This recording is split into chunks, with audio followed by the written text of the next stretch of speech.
यमुना के पवित्र तट पर बसा वो धाम जहां आज भी कण कण में श्री कृष्ण की लीलाओं की अनुभूति की जाती है। जहां वृक्षों की छाया, धूल का एक एक कण और गलियों की हर आहट भक्तों के हृदय में एक अलग ही भाव जगा देती है। यही है वृंदावन, वो भूमि जिसे केवल एक नगर नहीं बल्कि भगवान श्री कृष्ण की नित्य लीला भूमि माना गया है। लेकिन क्या आपने कभी सोचा है कि लाखों भक्त हर वर्ष वृंदावन की परिक्रमा क्यों करते हैं? आखिर कुछ किलोमीटर की ये यात्रा इतनी विशेष क्यों मानी जाती है कि लोग दूर दूर से आकर नंगे पैर इस मार्ग पर चलते हैं? क्या ये केवल एक धार्मिक परंपरा है या इसके पीछे कोई ऐसा आध्यात्मिक रहस्य छिपा है जो एक साधारण यात्रा को भी भक्ति की यात्रा बना देता है?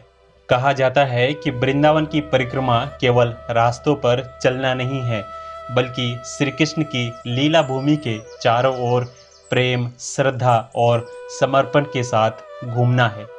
भक्त जब वृंदावन की परिक्रमा करते हैं तो वे केवल भूमि की यात्रा नहीं करते बल्कि उस दिव्य वातावरण को अपने हृदय में धारण करने का प्रयास करते हैं जहां भगवान श्री कृष्ण ने बाल लीलाएं की थी, गोपियों के साथ प्रेम की अद्भुत लीलाएं की और अपने भक्तों को प्रेम और भक्ति का मार्ग दिखाया।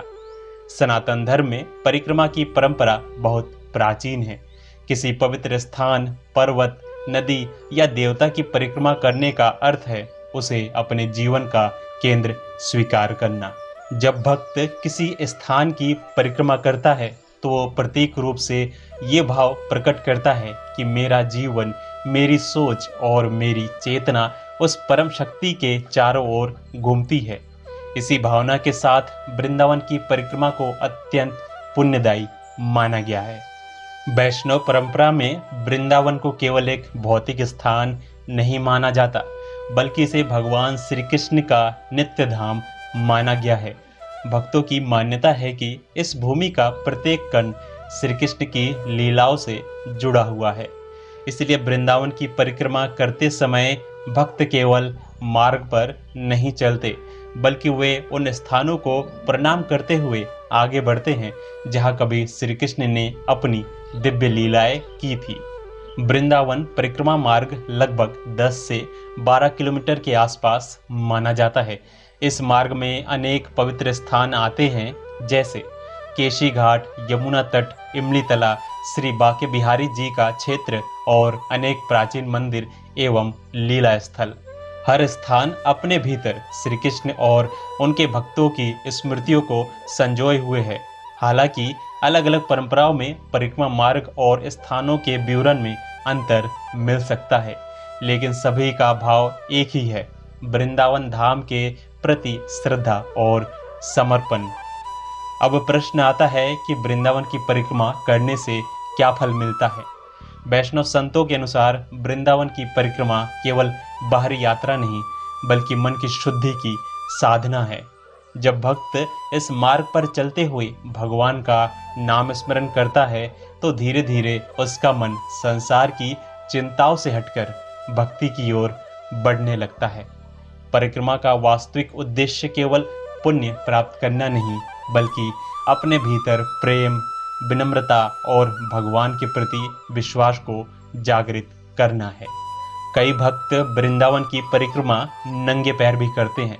इसके पीछे भी एक भाव है। भक्त मानते हैं कि जिस भूमि पर श्री कृष्ण ने अपने चरण रखे उस पवित्र धरा को अपने पैरों में जूते पहनकर नहीं बल्कि श्रद्धा और विनम्रता के साथ स्पर्श करना चाहिए।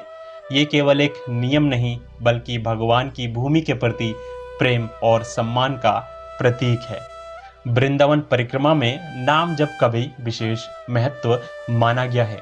अनेक भक्त चलते समय राधे राधे या हरे कृष्ण कृष्ण कृष्ण हरे हरे महामंत्र का जाप करते हैं। इसका उद्देश्य केवल शब्दों का उच्चारण करना नहीं बल्कि अपने मन को श्री कृष्ण की स्मृति में स्थिर करना है। संतों के अनुसार जब शरीर वृंदावन के मार्ग पर चलता है और मन भगवान के नाम में लगा रहता है तभी परिक्रमा का वास्तविक लाभ प्राप्त होता है। वृंदावन की परिक्रमा से जुड़ी एक सुंदर भावना ये भी है, यहाँ भक्त स्वयं को भगवान के सामने छोटा मानता है। वो ये स्वीकार करता है कि ये धाम मेरी शक्ति से नहीं बल्कि भगवान की कृपा से प्राप्त हुआ है। इसलिए कई साधक धीरे धीरे चलते हैं, रास्ते में आने वाले मंदिरों को प्रणाम करते हैं और हर कदम को सेवा का अवसर मानते हैं। लेकिन आज के समय में कई लोग वृंदावन परिक्रमा को केवल एक धार्मिक यात्रा की तरह देखते हैं, जबकि संतों के अनुसार इसकी गहराई इससे कहीं अधिक है। यदि मन में अहंकार, दिखावा या केवल इच्छा पूर्ति का भाव हो तो केवल शरीर से घूम लेने से परिक्रमा का पूरा भाव प्राप्त नहीं होता। सच्ची परिक्रमा तब होती है जब बाहर वृंदावन की यात्रा हो और भीतर मन भी भगवान की ओर घूमने लगे। वृंदावन की परिक्रमा हमें एक बहुत बड़ा संदेश देती है। जिस प्रकार भक्त वृंदावन के चारों ओर घूमता है, उसी प्रकार हमारा पूरा जीवन भी भगवान के स्मरण के चारों ओर घूमना चाहिए। संसार के कार्य करते हुए भी मन में भगवान के प्रति प्रेम और विश्वास बना रहे, यही इस परिक्रमा का वास्तविक रहस्य है। इसीलिए वृंदावन की परिक्रमा केवल कुछ किलोमीटर चलने की यात्रा नहीं है, ये उस प्रेम की यात्रा है जहाँ भक्त अपने अहंकार को पीछे छोड़कर श्री कृष्ण के चरणों की ओर बढ़ता है। ये उस भूमि को प्रणाम करने का अवसर है जहाँ प्रेम को भक्ति का सबसे ऊंचा स्वरूप माना गया। शायद यही कारण है कि लाखों लोग बार बार वृंदावन आते हैं, क्योंकि यहाँ केवल रास्तों की परिक्रमा नहीं होती बल्कि हृदय भी धीरे धीरे श्री राधा कृष्ण की प्रेम की परिक्रमा करने लगता है। तो प्रेम से बोलिए राधे राधे, जय श्री कृष्ण।